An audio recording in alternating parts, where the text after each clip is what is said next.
Dear Zoo by Rod Campbell. I wrote to the zoo to send me a pet.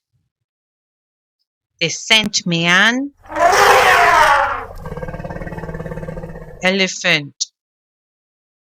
He was too big. I sent him back.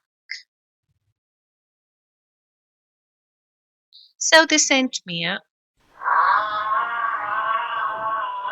giraffe. He was too tall. I sent him back.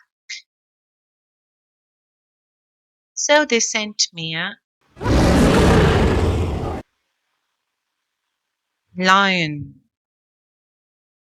He was too fierce. I sent him back.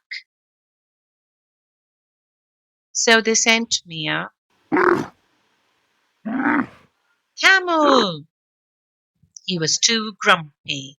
I sent him back. So they sent me a snake. He was too scary. I sent him back.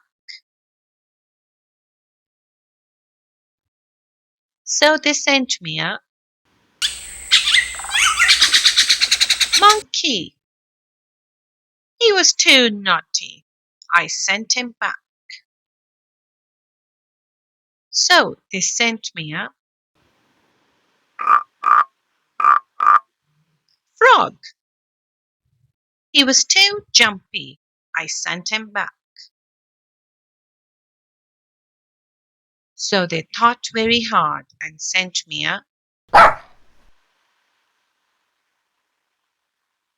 puppy. He was perfect. I kept him.